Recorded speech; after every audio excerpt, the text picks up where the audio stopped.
Good evening भाई सभी को। देखिए, आज जो हम बात करने वाले हैं वो है हमारा chapter number 2, principles of management. Business studies का सेकेंड चैप्टर जो है इसे हम पढ़ने वाले हैं। बहुत ही बेहतरीन चैप्टर है, आप ये समझ लीजिए। इसके अंदर कई सारे कॉन्सेप्ट हैं जो हमें समझने हैं। ज्यादातर जो क्वेश्चन बनते हैं इसमें टेलर और फ्योल दो व्यक्ति हैं जिनके प्रिंसिपल्स दिए गए हैं, ठीक है। फ्योल के प्रिंसिपल हैं, ठीक है, और टेलर के प्रिंसिपल हैं। इनके 14, इनके 5।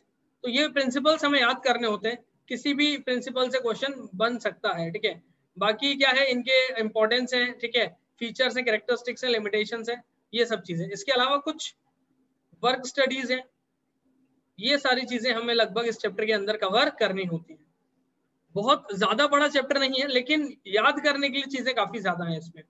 तो वो अगर आपको ध्यान में रखेंगे आप, तो आप सवाल जो है बहुत आराम से बना सकते हैं। ये समझ सकते हैं आपके हर एक प्रिंसिपल पे एक क्वेश्चन बन सकता है, हर एक प्रिंसिपल के साथ एक क्वेश्चन बन सकता है।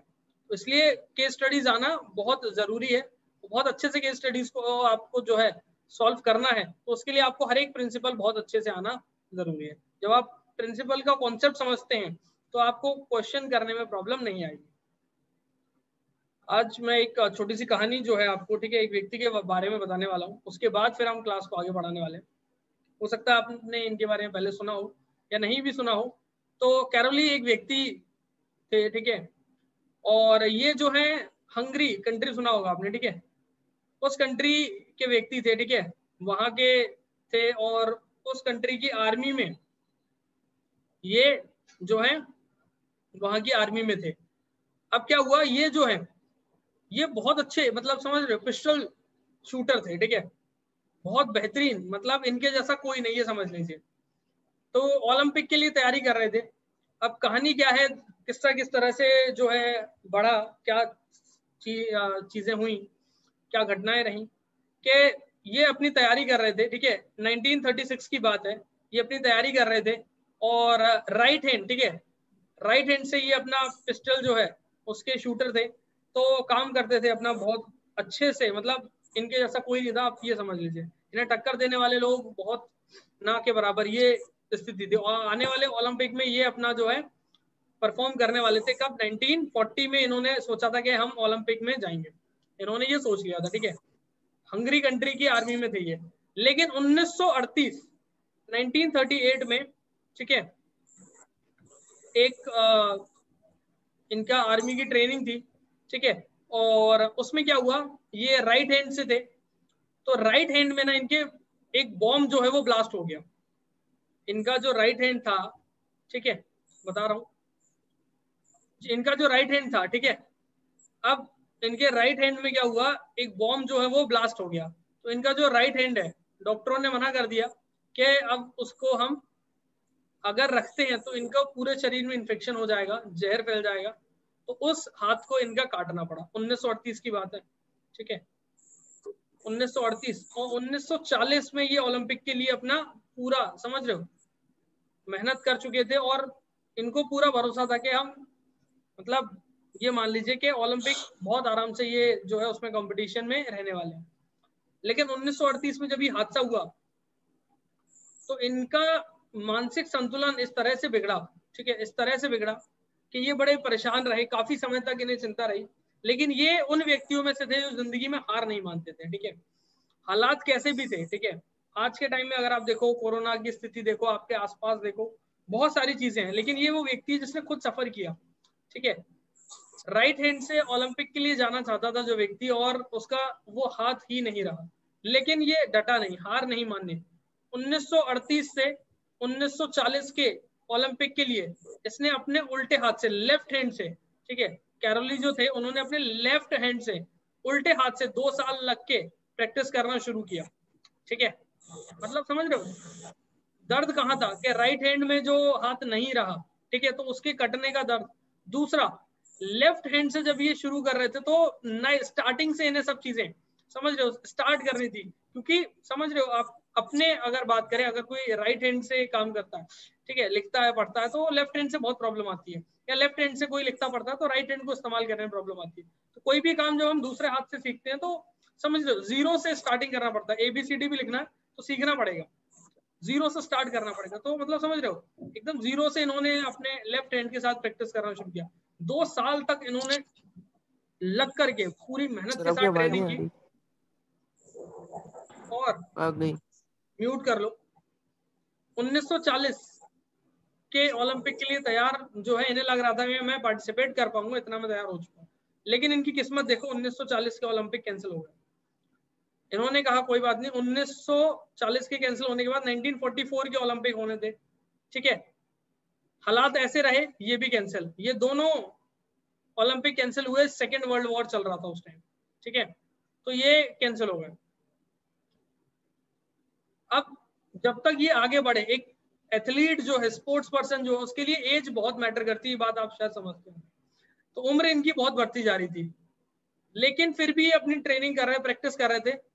और उसके बाद 1948 जब साल आया, तो उसमें क्या हुआ, जब ओलंपिक के मैदान में क्या हुआ कि ये पहुंचे अपना, तो बाकी के जो लोग थे, ठीक है, और वो इन्हें देख के कहते हैं कि कितना अच्छा लगा कि पहली बार कोई ऐसा व्यक्ति जो इतना सा परिस्थितियों के बाद भी हमें, जो और वहां पे शूटर थे, वो कहते हैं कि हमें मतलब हिम्मत देने आया है। तो कैरली क्या कहते हैं कि मैं यहाँ तुम लोगों के हौसला अफजाई करने या हौसला बढ़ाने नहीं आया हूँ, मैं यहाँ खुद compete करने आया हूँ। दुनिया में ये तीसरे ऐसे व्यक्ति थे जो, मतलब समझ रहे हो, एथलीट, मतलब समझ रहे हो, फिजिकली एकदम फिट होना चाहिए, लेकिन ये व्यक्ति नहीं थे, ठीक है, फिजिकली फिट नहीं थे। आप अगर देखो, एक हाथ नहीं था, तो दुनिया में तीसरा ऐसा व्यक्ति था ये, ठीक है, जो एक हाथ के साथ ओलंपिक खेला है, ठीक है। ओलंपिक में कभी भी अगर कोई व्यक्ति फिजिकली फिट नहीं है तो नहीं जा सकता, लेकिन ये गए, ठीक है, क्योंकि इंसान का हौसला जब इतना मजबूत होता है ना, तो कुछ भी कर सकता है जिंदगी में, ठीक है। 1948 के ओलंपिक, ठीक है, 1952, इस तरह से लगातार 4 ओलंपिक के मेडल इन्होंने अपने नाम किए। 4 ओलंपिक के मेडल, आप सोच सकते हो, अपने आप में इतिहास का एक सबसे बड़ा, मतलब समझते हो, बहुत बड़ा रिकॉर्ड इन्होंने बनाया है, ठीक है। क्योंकि हर कोई अपने दोनों हाथों में से जो बेस्ट है उसका इस्तेमाल कर रहा था, और ये सिर्फ उस हाथ का इस्तेमाल कर रहे थे जो इनके पास था, ठीक है। तो परिस्थिति कुछ भी हो, चुनौतियां कुछ भी हो, ठीक है, बस आप जब तक हिम्मत रख रहे हो ना कुछ करने की, तो आप जिंदगी में सब कर सकते हो। जब आप ये सोच लिया कि मैं नहीं कर पाऊंगा, नहीं करना आपको, तो कुछ नहीं कर सकते हो, ठीक है। तो मेहनत करो, ठीक है। अब इनकी कहानी जो है, आप समझ पा रहे हो कि हिम्मत कितनी रखी होगी इन्होंने, कितना अपने आप को संभाला होगा, कितनी परिस्थितियां, कितने चैलेंज इन्होंने जो है देखे होंगे। लेकिन वही है कि जब आप एक बार तय कर लेते हो, निश्चित कर लेते हो जिंदगी में आपको करना क्या है ना, और उस चीज के लिए निडर होकर काम करना शुरू करते हो, वो चाहे आपकी पढ़ाई हो, ठीक है, चाहे आपका कोई लाइफ का गोल हो, कोई एम हो, ठीक है, कुछ भी चीज हो जो आप करना चाहते हो, उसके लिए अगर आपने ठान लिया ना एक बार, कोई माई का लाल आके आपका मतलब आपसे ये चीज रोक नहीं सकता आपको वो चीज करने से। बस आपके अंदर वो चीज करने की जो दृढ़ निश्चय, ठीक है, वो होना चाहिए कि यार मुझे करना, कुछ भी हो जाए। अगर ये है आपके अंदर, तो फिर पहाड़ चढ़ जाओगे आप, कोई बहुत बड़ी बात नहीं है, ठीक है। जिंदगी में हिम्मत रखो, ठीक है, और भरोसा खुद पे कुछ करने का, तो बहुत आगे जा सकते।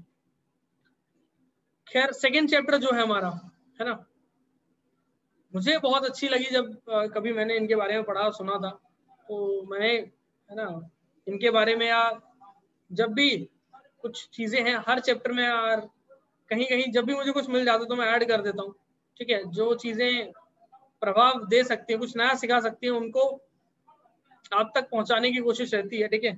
जीवन में ये किताबी ज्ञान तो अपनी जगह जरूरी है ही, इसके साथ साथ और चीजें जो बेहतर इंसान बना सकती हैं किसी को, वो चीजें भी बहुत जरूरी है, मुझे ऐसा लगता है। खैर, प्रिंसिपल्स ऑफ मैनेजमेंट क्या है समझो। मैनेजमेंट का मतलब आप लोग जानते हैं, ठीक है। मैनेजमेंट को चलाने के लिए कुछ कुछ फंडामेंटल्स, कुछ प्रिंसिपल्स होते हैं। जैसे अगर बेसिक की बात करें, एक इंसान है, कोई ह्यूमन है, तो उसके लिए क्या चीजें हैं, मॉरल है, उसके संस्कार हैं, ठीक है, ये चीजें उसके लिए जरूरी है। अगर वो इंसान है तो वो किस तरह से बिहेव करेगा, क्या उसके आचरण में चीजें होंगी, क्या चीजें उसको करनी है, क्या गलत है क्या सही है, ये चीजें वो अपने एथिक्स, अपने मोरल, अपने वैल्यूज, समझ रहे हो, इन चीजों से सीखता है। एग्री करते हो कि नहीं, ठीक है। कि एक एथिक्स क्या है उसके, मोरल क्या है, वैल्यूज क्या है, संस्कार क्या है, सभ्यता क्या है उसकी, ठीक है, वो व्यक्ति कैसा है, सही गलत की पहचान है या नहीं है। तो एक इंसान को जिंदगी में जीने के लिए, चलने के लिए उसके संस्कार जो है उसके लिए मदद करते हैं। ऐसे ही मैनेजमेंट को चलने के लिए कुछ प्रिंसिपल्स हैं, वो हेल्प करते हैं कि काम कैसे करना है। अब आगे पढ़े अगर हम, तो क्या लिखा देखो, मैनेजमेंट प्रिंसिपल्स, ठीक है, इस मतलब एक अपने आप में एक ब्रॉड टर्म है, ठीक है, जो क्या कह रही है, जनरल गाइडलाइंस है ये, ठीक है, जनरल गाइडलाइंस है for decision making and behaviour of manager. मतलब मैनेजर ऑर्गेनाइजेशन में, मैनेजमेंट में किस तरह से काम करेगा, ठीक है, क्या काम करना है, कब क्या डिसीजन लेना है, कैसे काम करना है, इन सब चीजों को मैनेजर जो है प्रिंसिपल्स के थ्रू जो है सीख सकता है। प्रिंसिपल्स उसको गाइडलाइन देते हैं कि काम कैसे करना है। एग्जाम्पल के लिए अगर हम बात करें, एक प्रिंसिपल है हमारा division of work, division of work, ठीक है, अभी हम पढ़ेंगे इसके बारे में। तो मैनेजमेंट प्रिंसिपल्स उसको ये बताते हैं कि जिंदगी में हमें काम करना कैसे, ठीक है, हमें कितना हिम्मत के साथ, कितनी मेहनत के साथ काम करना, ठीक है।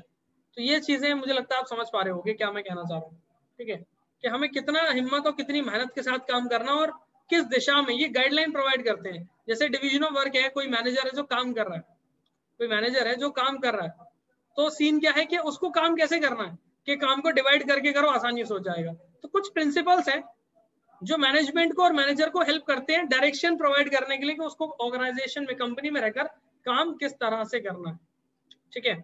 आगे देखो, principles of management is the, मतलब समझ रहे हो, इज द गाइड्स, गाइडलाइन होना चाहिए, ठीक है, गाइडलाइन है मैनेजमेंट एक्शंस के लिए।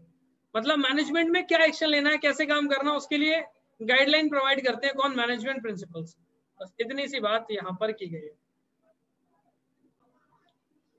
इसके बाद देखिए, अब हमें कुछ बेसिक डिफरेंसेस जो हैं इनके बारे में पढ़ना है, और वो क्या है देख लीजिए। मैनेजमेंट प्रिंसिपल्स, ठीक है, आप समझते हैं क्या होता है? जी हाँ, देखिए मैनेजमेंट प्रिंसिपल्स की हम बात कर रहे हैं। मैनेजमेंट प्रिंसिपल्स आप समझते हैं क्या होता है? मीनिंग, पहला डिफरेंस किस किस के बीच में, मैनेजमेंट के प्रिंसिपल्स और pure science principle. Pure science principle ये क्या होते हैं सर? ग्रेविटी है, ये प्योर साइंस का प्रिंसिपल है, ठीक है, ये साइंस का प्रिंसिपल है। लेकिन मैनेजमेंट का प्रिंसिपल क्या है? डिवीजन ऑफ वर्क, ठीक है। ग्रेविटी आप देखो ये रिजिड है, ठीक है, प्योर साइंस प्रिंसिपल रिजिड होते हैं, मतलब कहीं भी आप खड़े होगे दुनिया में, कुछ भी चीज फेंको नीचे आएगी, ठीक है। लेकिन मैनेजमेंट प्रिंसिपल्स क्या है? फ्लेक्सिबल होते हैं, आप अपने अकॉर्डिंग चेंज कर सकते हो। किसी को काम डिवाइड करके करना है तो करो कंपनी में, नहीं करना तो मत करो। करोगे तो ज्यादा अच्छा है, बस इसलिए बनाए गए हैं, ठीक है। करते हो तो ज्यादा अच्छे से काम होगा आपके यहाँ, नहीं करना तो कोई ऐसा हार्ड एंड फास्ट नहीं है, ठीक है। तो फ्लेक्सिबल है, आप मतलब अपने अकॉर्डिंग चेंज कर सकते हो, लेकिन प्योर साइंस प्रिंसिपल हमेशा रिजिड रहते हैं, पहला पॉइंट। दूसरा, application, it is applied with creativity. Creativity का क्या मतलब है? कोई भी प्रिंसिपल जब फॉलो होगा तो उसको अपने अंदाज में, आप अपने तरीके से अप्लाई कर सकते हो, ठीक है, आप अपनी मर्जी से अप्लाई कर सकते हो। लेकिन प्योर साइंस प्रिंसिपल जो स्टैटिक मैनर में, मतलब जिस तरह से वो बने हैं उसी तरह से इस्तेमाल होंगे, आप उनमें चेंजेस नहीं कर सकते। रिलेशन क्या है? ये डायनामिक इन नेचर है, चेंजेस हो सकते हैं यहाँ पर, और यहाँ चेंजेस नहीं हो सकते। सिंपल है, कुछ नहीं है इसमें, बस एक नजर मारनी होती है ना, बहुत ज्यादा दिमाग नहीं लगाना होता है इनमें, पूछने जाने जैसी चीजें नहीं है, ठीक है। और क्या है? मैनेजमेंट प्रिंसिपल्स वर्सेस वैल्यूज के बीच में डिफरेंस देखो। वैल्यूज मतलब एक इंसान के लिए जो संस्कार है वो सब, ठीक है। मैनेजमेंट प्रिंसिपल्स देखो, ये जनरल गाइडलाइंस है जो डिसीजन लेने में हेल्प करती है मैनेजर को, और ये जनरल गाइडलाइंस होती है कि इंसान को जिंदगी में कैसे चलना चाहिए, क्या बिहेवियर, हमें ईमानदार होना चाहिए, हमें किसी से बात करना है तो विनम्र होकर बात करना, ये ह्यूमन बिहेवियर के लिए होते हैं, तो संस्कार है अपने, ये सब चीजें, ठीक है। वो ये क्या है? टेक्निकल इन नेचर है, मतलब समझते हो, टेक्निकल इन नेचर मतलब काम के संबंधित ही चीजें होती हैं इसमें, ठीक है। इनका ऑर्गेनाइजेशन तक रोल है, लाइफ तक कोई रोल नहीं है। यहाँ इनकी ये एथिकल इन नेचर होती है, ठीक है। सभ्यतात्मक कह सकते हो आप, सांस्कृतिक, मतलब समझ रहे हो, जिनका जीवन के एक हिस्से में बहुत बड़ा महत्व है, ठीक है। तो एथिकल इन नेचर है ये, और ये टेक्निकल इन नेचर है। मतलब ये अगर आप अप्लाई करो भी नहीं करो तो कोई दिक्कत नहीं, इससे कुछ फायदा नुकसान कंपनी का होगा, लेकिन इससे इंसान ही समझ रहे हो सुधर बिगड़ जाएगा अगर ये चीजें सही से अप्लाई नहीं हुई। एथिक्स की कमी होती है, तभी तो लोग गलत डायरेक्शन पकड़ लेते हैं लाइफ में। प्रॉपर गाइडलाइंस नहीं मिली होती है इंसान को, सही संस्कार नहीं मिले होते हैं, कहते हैं ना, तो वही चीजें हैं। ठीक है, बहुत कुछ नहीं है इसमें, एक जनरल बात थी जो हमें समझना था, वो क्लियर होगा। इसके बाद जो है हमें पढ़ना है characteristics of principle of management. Management के प्रिंसिपल जो हैं, ठीक है, उनके कैरेक्टरिस्टिक्स क्या हैं, और इसके बाद हम क्या पढ़ेंगे, फिर हमें पढ़ना है कि उसके इंपॉर्टेंस क्या है। ये दो टॉपिक हैं, लेकिन मैं आपको सजेस्ट करूंगा या मैं कोशिश ये करूंगा कि आपको मैं ये टॉपिक दोनों बाद में पढ़ाऊं। पहले आपको प्रिंसिपल ऑफ मैनेजमेंट जो है, कौन कौन से प्रिंसिपल होते हैं, ये मैं पढ़ाऊं, क्योंकि जब आप ये समझ जाओगे प्रिंसिपल कौन कौन से हैं, तो फिर आपको ये पॉइंट समझ में आना बहुत ईजी हो जाएगा।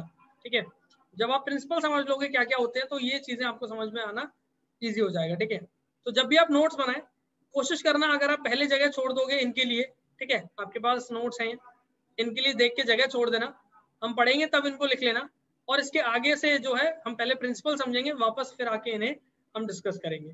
लेकिन अगर आप नहीं भी छोड़ते जगह तो बाद में लिख दोगे तो भी कोई दिक्कत नहीं है। ठीक है, ऐसा कोई प्रॉब्लम नहीं है, बाकी आप अपने हिसाब से समझदार हैं, चीजें कर सकते हैं। चलिए, तो फिलहाल कैरेक्टरिस्टिक्स और इंपॉर्टेंस के आगे हम बढ़ रहे हैं, और मैनेजमेंट प्रिंसिपल्स के बारे में जो है हमें सीखना है। उससे पहले क्या जानकारी जो है आपके काम की है उसको देख लीजिए। अभी मैं कह रहा था कि हमें कुछ प्रिंसिपल्स पढ़ने हैं जो हेनरी फ्योल और टेलर ने दिए हैं। तो प्रिंसिपल जो हम पढ़ने वाले हैं उनको किसने लिखा है, किसने बताया है? हेनरी फ्योल एक व्यक्ति थे, ठीक है, जो 1841 और 1925 ये इन मतलब ये इस समय पैदा हुए और इस समय इनकी जो है डेथ हुई। ठीक है, ये समय दिया है सब। तो इन्हें क्या है, फादर ऑफ जनरल एडमिनिस्ट्रेशन माना जाता है। ठीक है, ये बात मैंने इनके बारे में क्यों रखा है, क्योंकि क्वेश्चन बन सकता है। ठीक है, हेनरी फ्योल जो हैं वो father of modern founder of modern methods और फादर ऑफ जनरल एडमिनिस्ट्रेशन, किसी भी नाम से पूछ सकता है इनको। ठीक है, तो इसलिए ध्यान रखना अगर कहीं पूछा जाए तो। बाकी इनके बारे में अगर हम देखें तो ये, ठीक है, फ्रेंच के थे और वहां पे माइनिंग इंजीनियर थे। ठीक है, माइनिंग एग्जीक्यूटिव थे, वहां काम करते थे, सब चीजें तो वहां काम करते काफी अच्छा एक्सपीरियंस था इन्हें। ठीक है, general theory of business administration, इन्होंने क्या किया, इन्होंने कुछ प्रिंसिपल्स, कुछ थ्योरीज डेवलप की है। ठीक है, कुछ थ्योरीज बनाए इन्होंने, जिनको नाम रखा गया क्या, जिनका नाम रखा गया, ठीक है, एक सेकेंड देना मुझे। जी हाँ, तो देखिए, है ना, ये इन्होंने क्या किया था, जनरल थ्योरी तैयार की थी बिजनेस एडमिनिस्ट्रेशन के लिए, और जिनका नाम रखा, ठीक है, क्या नाम रखा, फ्योलिज्म। ठीक है, अपने नाम के ऊपर रख लिया। और इनके और जनरली फ्योल के प्रिंसिपल जो हैं, ये principle of management, principle of management के नाम से इनके प्रिंसिपल्स को कहा जाता है। 14 प्रिंसिपल है, 14। ठीक है, और मतलब क्या लिखा हुआ है, he is widely acknowledged as a founder of modern management methods. अच्छा, इनसे पहले क्लासिकल भी हैं। ठीक है, याद रखना, मॉडर्न के तो प्रिंसिपल किसने दिए, हेनरी फ्योल ने। क्लासिकल जो है मतलब पुराने वाले जो हैं, ठीक है, वो किसने दिए हैं, वो दिए हैं टेलर ने। ठीक है, उनके बारे में भी हम आगे जब पढ़ेंगे तब बात करेंगे। ठीक है, तो याद रखना, क्योंकि सवाल किसी भी तरह से आ सकता है, कुछ भी आ सकता है, और आपको पता होना बहुत जरूरी होता है। चलिए सर, अब एक एक करके हम प्रिंसिपल लेने वाले हैं, और किसके अंदर क्या बातें हैं, हर एक के साथ मैंने एक इमेज ऐड किया हुआ है। ठीक है, वो इमेज इसलिए ऐड किया हुआ है बेटे कि आप जब उसको पढ़ेंगे और कोशिश करो वो इमेज जो है उसको आप अपने माइंड में पिक्चराइज करो। ठीक है, दिमाग के अंदर उसको रखो।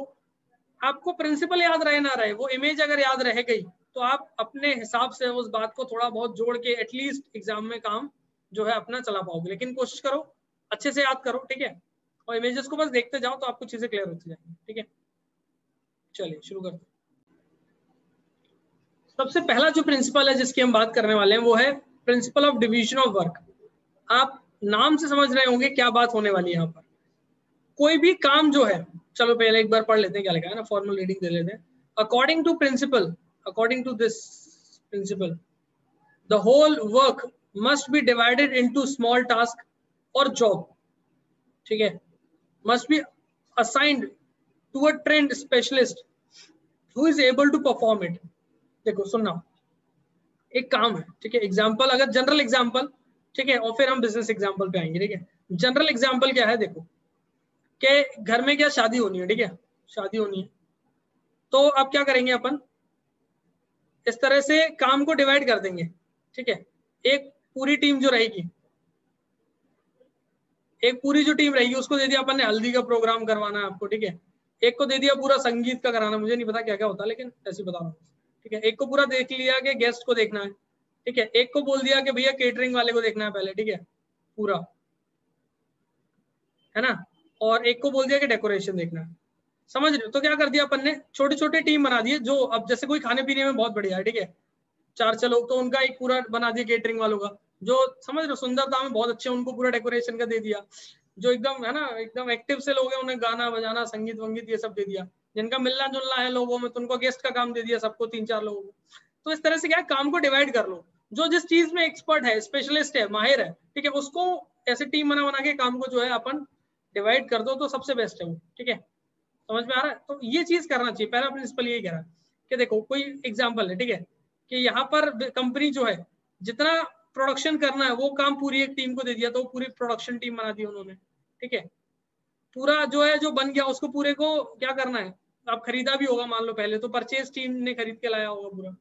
फिर एक पूरी टीम जो है उसका क्या कर रही होगी, ठीक है, मान लो पैकिंग कर रही होगी, तो पैकिंग की टीम एक अलग बना दिया। ठीक है, पूरी फिर एक और टीम बना दी जो उसके लिए क्या कर रही होगी, मार्केटिंग कर रही होगी। ठीक है, एक और टीम बना दी पूरा फाइनेंस संभाल रही होगी, पूरा पैसे का हिसाब किताब। एक टीम जो पूरा सेल्स कर रही होगी। ठीक है, तो क्या कर दिया, सेल्स में सिर्फ सेल्स करने वाले लोग रख दिए, फाइनेंस में हिसाब किताब करने वाले सारे लोग रख दिए। तो काम को इस तरह से डिवाइड करो, ऐसे ऐसे ग्रुप बना के, ऐसे ऐसे छोटे छोटे। ठीक है, जिसमें जो जिस चीज में एक्सपर्ट है उनको उसी चीज में रखो, इससे काम जल्दी होगा और अच्छे से होगा। ठीक है, गड़बड़ होने के चांसेस कम हो जाएंगे और एक दूसरे के बीच में कॉन्फ्लिक्ट नहीं होगा। सब अपने अपने हिस्से का जो है ड्यूटी परफॉर्म करेंगे, तो काम बहुत आसानी से और बहुत अच्छी तरह से होगा। तो पहला प्रिंसिपल है डिवीजन ऑफ वर्क। ठीक है, कोशिश ये है हमारी कि देखो जनरल एग्जांपल जैसे शादी वाले लिया था, बिजनेस एग्जांपल हमने यहाँ पर अभी ये लिया है ना, जहाँ पर कंपनी ने अलग अलग टीम्स बना दी। तो कोशिश करो कि आपको बिजनेस एग्जांपल जो है अगर याद रहता है तो बहुत अच्छा है। ठीक है, क्योंकि क्वेश्चन उसी तरह से बनते हैं। लेकिन इन केस अगर जनरल एग्जांपल भी याद रह रहा तो आपको कॉन्सेप्ट दिमाग में रहेगा। ठीक है, principle of authority and responsibility. ठीक है, principle of authority and responsibility समझना। अथॉरिटी का मतलब क्या है पहले ये पता होना चाहिए। इसका मतलब होता है पावर टू टेक डिसीजंस। ठीक है, मतलब डिसीजन लेने का अधिकार। ठीक है, अथॉरिटी का मतलब ये। और रिस्पॉन्सिबिलिटी का मतलब होता है कोई जिम्मेदारी है आपके पास, कोई ऑब्लिगेशन है जो आपको पूरा करना है। ठीक है, ऑब्लिगेशन है कोई किसी टास्क का जो आपको परफॉर्म करना है। ठीक है, जिम्मेदारी है। तो कंपनी में ना देखो तराजू क्यों बना रखा है अपन ने। ठीक है, ये दोनों हमेशा बराबर होनी चाहिए, जितनी अथॉरिटी उतनी ही रिस्पॉन्सिबिलिटी। क्या कहना चाह रहा हूं मैं कि अथॉरिटी और रिस्पॉन्सिबिलिटी दोनों बैलेंस होनी चाहिए, दोनों बराबर होनी चाहिए। किसी को आपने काम दे, अथॉरिटी दे दो अकेला तो कुछ नहीं होगा, या अकेला रिस्पॉन्सिबिलिटी दे दो तो भी कुछ नहीं होगा। मतलब क्या है कि आपने मान लीजिए एक बंदा है, ठीक है, ठीक है, मम्मी ने आपको कह दिया कि बेटा एक काम करो, बाजार जाओ और सामान खरीद लाओ। ठीक है, सामान खरीद लाओ, जिम्मेदारी दे दी। ठीक है, लेकिन आपको अधिकार नहीं दिया कि, समझ रहे हो, उस काम को करने के लिए आपको समझ लो रिसोर्सेज नहीं दिए, ऐसे समझ लो चलो। ठीक है, रिसोर्सेज पैसे नहीं दे आपको, कैसे लाओगे, समझ रहे हो, तो कठिन है ना, कैसे लाओगे, प्रॉब्लम है। वही चीज है, तो जब आप रिस्पॉन्सिबिलिटी दे रहे हो ना तो कुछ डिसीजन लेने का अधिकार भी दो उसको। और एग्जाम्पल लें अगर हम, जैसे और थोड़ा सा इसको मॉडिफाई करते हैं एग्जाम्पल को। जो रिस्पॉन्सिबिलिटी दी है उन्होंने, मान लो ठीक है कि सामान लेकर आना है, मम्मी ने कहते बेटा 5 किलो चीनी लेकर आनी है, शुगर। ठीक है, अब मार्केट में गए, मम्मी ने कहा बेटा 38 के भाव में आई, 38 रुपए किलो के आसपास। आप गए, लॉकडाउन का टाइम है, थोड़ी बहुत देर दुकानें खुलती है, वो बोला 40 रुपए किलो मिलेगी, चाहिए तो ले जाओ। मम्मी ने आपको रिस्पॉन्सिबिलिटी तो दे दी कि चीनी लेकर आनी है, लेकिन ये अथॉरिटी नहीं दी, ठीक है, ये डिसीजन लेने का अधिकार नहीं दिया कि हालात ऐसे हैं तो 38 नहीं मिले तो 40 भी ले आना। आप वापस आ गए, आपने कहा और तो 38 मिल रही थी हम नहीं लाए। ठीक है, मम्मी कह रही कि जो भी है फिर, ठीक है, कि लाना चाहिए या नहीं लाना चाहिए। ठीक है, आपको यही कहा था कि 38 ही लानी है, फिर प्रॉब्लम होगी ना। अगर आपको हाँ डिसीजन दिया कि बेटा 38 के आसपास आएगी, थोड़ी बहुत कम ज्यादा हो तो देख लेना, क्यों, क्योंकि माहौल गड़बड़ है। ठीक है, जब आपको खुद डिसीजन लेने का अधिकार दे दिया जाए, ठीक है, रिस्ट्रिक्ट कर दिया जाए अगर आपको कि 38 मिले तो ही लाना, तो फिर बिना चीनी खाए बैठ रहा तो प्रॉब्लम है। वरना आपको डिसीजन लेने का अधिकार दिया जा रहा है तो फिर आप काम को स्मूथली कर सकते हो, ठीक है। और एक एग्जांपल समझो, एक कंपनी है, ठीक है, ये मैनेजर है उस कंपनी का, ठीक है, मैनेजर है, इसने एक वर्कर को काम दिया, इसको कहा कि मैं 10 दिन की छुट्टी जा रहा हूं, आप एक काम करो, गोडाउन में से मटेरियल लेके जो है अपना 100 पीसेस बना के तैयार रख देना, ठीक है, 100 पीस बना के तैयार रखना, ठीक है, मिठाइयों का एग्जाम्पल है, किसी भी चीज के मान लो, ठीक है, 100 पीस बना के रखना, रॉ मटेरियल गोडाउन से ले लेना। अब ये 10 दिन की छुट्टी चला गया, उसने उसको बस इतना कह के चला गया, अब ये गया गोडाउन में खाली है, सामान ही नहीं है, और इसके पास ये अधिकार नहीं था कि अगर रॉ मटेरियल ना हो तो खरीद पाए। तो 10 दिन बाद जब आएगा तो कितना माल बना, हो गया, देखो बनाया ही नहीं कुछ हमने, क्यों, क्योंकि मटेरियल ही नहीं था। तो रेस्पॉन्सिबिलिटी दे दिया अकेली आपने इसको, ठीक है, और अथॉरिटी नहीं दी कि भैया अगर मटेरियल खत्म हो जाए, कम पड़ जाए, नहीं हो तो जाके मार्केट से खरीद के काम चालू कर देना। आपने अथॉरिटी नहीं दी तो वो काम भी नहीं करेगा। जब अथॉरिटी अकेली मतलब या रिस्पॉन्सिबिलिटी अकेली दी जाएगी तो प्रॉब्लम होगी। तो इसलिए हमेशा इन दोनों को बराबर देना है, इसको याद रखना कि रिस्पॉन्सिबिलिटी और अथॉरिटी दोनों बराबर होनी चाहिए। अगर उसको रिस्पॉन्सिबिलिटी के साथ साथ अथॉरिटी भी दी जाती तो वो मटेरियल खरीद के लाता, काम बना के रख देता, 10 दिन बाद जब वो आता तो 100 पीस बन के तैयार मिलते उसको, ठीक है। तो देखो क्या लिखा हुआ है, authority means power to take decisions, ठीक है, और रिस्पॉन्सिबिलिटी का मतलब क्या, means of obligation to complete the task, ठीक है, ऑन टाइम, समय पर जो काम दिया गया पूरा करना, अकॉर्डिंग टू प्रिंसिपल, और प्रिंसिपल के हिसाब से क्या लिखा हुआ, according to principle there proper balance between authority and responsibility. तो क्या कहा जा रहा है कि दोनों के बीच में प्रॉपर बैलेंस होना चाहिए, किस किस के, अथॉरिटी के और रिस्पॉन्सिबिलिटी के। जितनी आप किसी को अथॉरिटी दे रहे हो उतनी ही आपको किसी को रिस्पॉन्सिबिलिटी भी देनी है, ठीक है। इसके बाद हमारे पास और प्रिंसिपल है, डिसिप्लिन है, यूनिटी ऑफ कमांड है, बहुत सारे हैं, ठीक है। जैसे चलो एक और देख लेते हैं फिलहाल अभी, प्रिंसिपल ऑफ डिसिप्लिन क्या कहता है, it refers to obedience to rules या जैसे ऑब्लिगेशंस होती है, ठीक है, तो वहां क्या होता है, आपको कोई जिम्मेदारी दी गई है, और यहां पर क्या है कि ओबे करना, समझते हो ना, किसी चीज को फॉलो करना, ठीक है, ओबे करना। तो ऑब्लिगेशन क्या है, एक जिम्मेदारी है जो आपको दी गई है करना है, ठीक है, जो जिम्मेदारी आपको दी गई करना है, और कोई रूल है, नियम है, ओबे करना, वो भी फॉलो करना है, ठीक है। तो इन दोनों बातों में थोड़ा सा फर्क रखना, ठीक है। तो रूल्स एंड रेगुलेशन मतलब जनरली जो रूल्स एंड रेगुलेशन है वो हमें फॉलो करने होते हैं, ठीक है, ऑर्गेनाइजेशन के जो नेसेसरी है एक सिस्टमेटिक वर्किंग एनवायरनमेंट के लिए ऑर्गेनाइजेशन में। मतलब क्या है इसमें, डिसिप्लिन होना चाहिए, किस चीज में डिसिप्लिन होना चाहिए, मान लो एग्जांपल से समझते हैं, जैसे ये व्यक्ति है, ठीक है, कौन, ये, अच्छा ब्लू कलर नहीं ग्रीन ले लेते हैं, ये व्यक्ति है, इसने इन्हें काम दिया और बोला आप काम मुझे करके दो 10 दिन में, तो आपको मैं दुबई का पैकेज एक बना के दूंगा, बढ़िया, 10 दिन, 4 दिन आप दुबई घूम के आना, 10 दिन में काम पूरा कर दो। अगर इन्होंने अपना काम, अपनी जिम्मेदारी समय से पूरी कर दी, ठीक है, अपना डिसिप्लिन पूरा फॉलो किया, अपना कमिटमेंट फॉलो कर रहा है, तो इस व्यक्ति को भी अपना कमिटमेंट फॉलो पूरा करना पड़ेगा। ये बाद में कहते कि नहीं मैं तो मजाक कर रहा था, ऐसा गलत होगा, ठीक है। अगर इसने कहा कि मैं बोनस दूंगा, आपको घुमाने पहुंचाऊंगा, तो इसे अपना कमिटमेंट पूरा करना पड़ेगा। डिसिप्लिन में यही बात होती है कि आप जो कमिट कर रहे हो, ठीक है, आप यहाँ पर हो या यहाँ पर हो, किसी भी पोजीशन पे आपने इन्हें काम दिया, इन्होंने काम पूरा किया डिसिप्लिन में रहकर, तो आप भी डिसिप्लिन फॉलो करो, कमिटमेंट फॉलो करो कि जो आप प्रॉमिस कर रहे हो, वादा कर रहे हो, वो पूरा करो, ठीक है। एक मोटा मोटा ओवरव्यू इतना समझिए, बाकी इसके बारे में हम और आगे बात करेंगे बाद में, ठीक है। और भी प्रिंसिपल्स हैं जो हमें देखने हैं, ठीक है। फिलहाल अभी इसके बारे में और भी बातें करेंगे, ठीक है, समय के हिसाब से मैं देख रहा हूँ तो काफी है, ठीक है। लेकिन ये दोनों प्रिंसिपल आपके बहुत अच्छे से अभी क्लियर हो गए होंगे, और जितना मैंने पढ़ा दिया आज उतना रिवाइज करो, ठीक है। Okay, thank you.